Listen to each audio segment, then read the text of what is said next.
Hi, I'm Jean. I'm your FM wine guide, and today I'm doing another edition of Wine Not Wednesday for Luna. So we are pairing some cheeses from the Luna cheese counter with some wines from Smallat.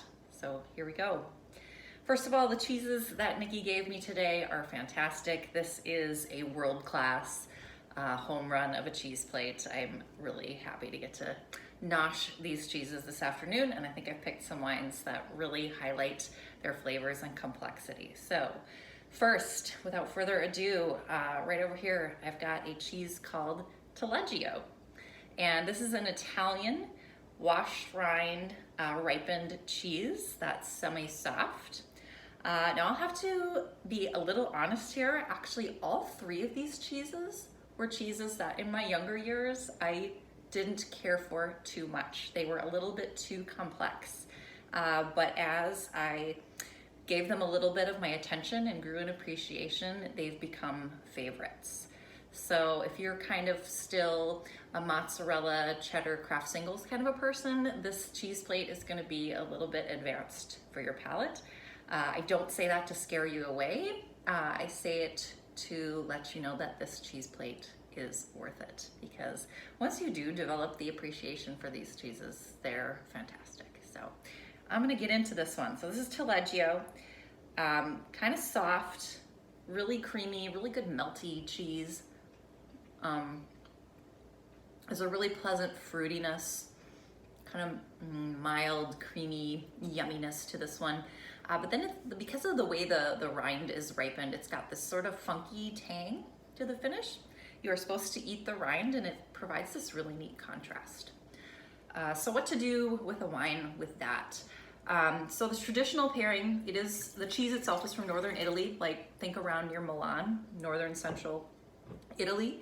And some of the traditional pairings with that is like a light fruity red from northern Italy. Think like a Valpolicella or a Barbera. And I had a lot of those wines I could have used, but you know what, it's dang hot out this week. It's the first week of July, and we really needed a rosé to go with this trio. So I've got Marchesini Chiaretto, which is a rosé, a DOC rosé from northern Italy, like think around near Verona. It's right near this lake called Lake Garda, and they make a red in the exact same geographical region. It's DOC Bardolino, which is a blend of the local red grapes up there. So that would also be a pretty wine to try with this cheese, Bardolino.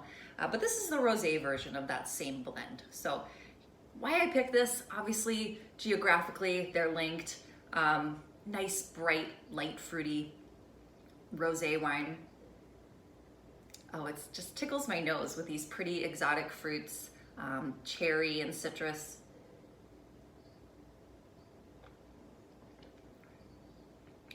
Yeah, I think a little white peach and apricot and this zesty sort of liminess to it too.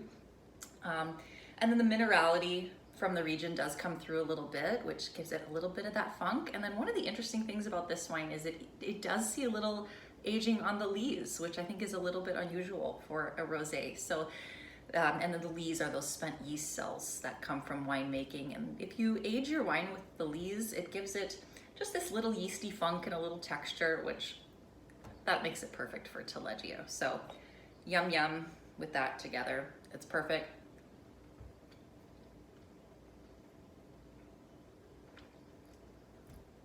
It's kind of fun when you pair wines and foods.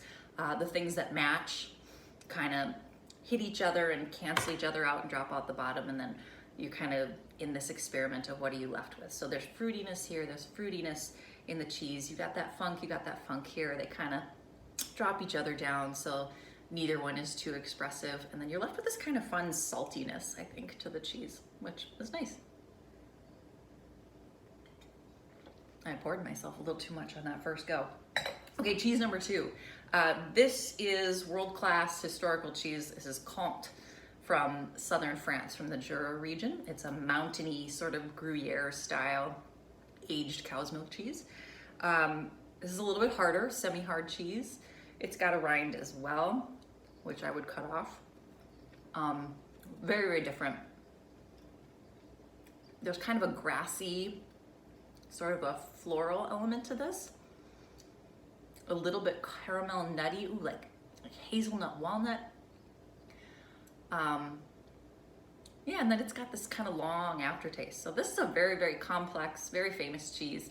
It's actually the most produced cheese in France. And if you can imagine how much cheese is produced in France, this cheese, it has the highest production of any French cheeses. Every year they make about 64,000 tons of Comte.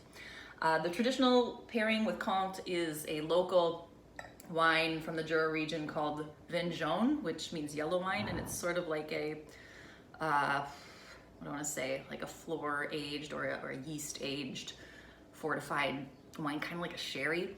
Didn't really think we'd go that weird today, but another recommendation is a Chardonnay that has some age to it and some lees to it, and more like a Burgundian Chardonnay, like a French Chardonnay.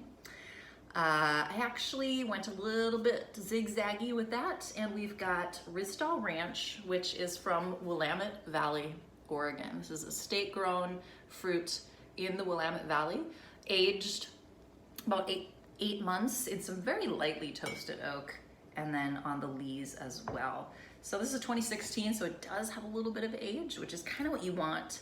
You want the Chardonnay to have developed a little of that nuttiness that it does when it ages, so it goes well with the Comte. It's got a little bit of that herbal, mineral-y thing going on as well.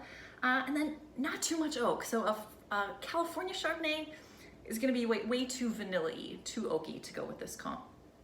The way they use oak in the Risdall Ranch wine is to just kind of give the fruit a little hug. It's not trying to impose its personality too much into the relationship, so that's gonna make it go really nice. Oh, that is neat. So I'm really left with these tart, sort of kiwi, citrus, slimy starfruit notes to this, which is not what you really think of normally in a Chardonnay, but I really like it with the Comte because it's got some of those aged lees and yeah, some of those nutty kind of caramelly notes too. So it's a good wine with the Comte. Yum, that's great. All right, finally, we've got Midnight Moon aged goat cheese from the Cypress Grove Creamery in California. Now, this is not a historical classic, but I think it's in a world-class category all its own. This is a fantastically done cheese. It's one of my favorites. I know it's one of Nikki's favorites. Local favorite, definitely at Luna. Got some fruitiness here, but there's also this deep sort of caramelly, buttery note to this. It's not like your soft young goat cheese that's just sort of soft and perky and acidic. There's still some acidity here for sure, but it also has those aged protein crystals, which make, I think, the texture of a cheese really, really fun. Oh, I could snack on that all day. That's a really good cheese. This would be a fun cheese to do with really any full-bodied red that doesn't have too much of an imposing oak personality. So you could definitely do this with a Cabernet Sauvignon or a Zinfandel. But I picked Two Mountain Syrah. This is a Syrah from Yakima Valley, Washington, from the Two Mountain Winery, which I absolutely love. I go there again and again for high-quality wines. They're one of my favorites. Why Syrah with this? Yum. There's just so much going on there aromatically, and there's so much going on with the cheese as well. I definitely wanted some bright red fruits, some cherry, strawberry. This has fruit in droves, maybe some cranberry, some blueberry as well. It also goes to this minerally place. That's what I love about the Washington Syrahs in particular, that it's got plenty of fruit and a little minerals, kind of getting a little dirty, and plenty of acid. Two Mountain always delivers on the acidity, which I think is what makes it perfect with this aged goat cheese. A little bit of acidity there.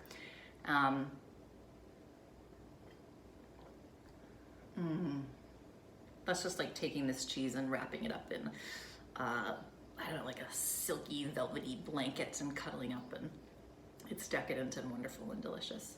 The last thing I wanted to say about this Syrah is they just start dipping their toes in those umami flavors. So I think a little bit of soy and olive. So there's just so much complexity in the flavors of the wines that I picked today and in the cheeses. This one really knocks it out of the park. I hope you go pick up one at Luna right now and enjoy it at home. Bye.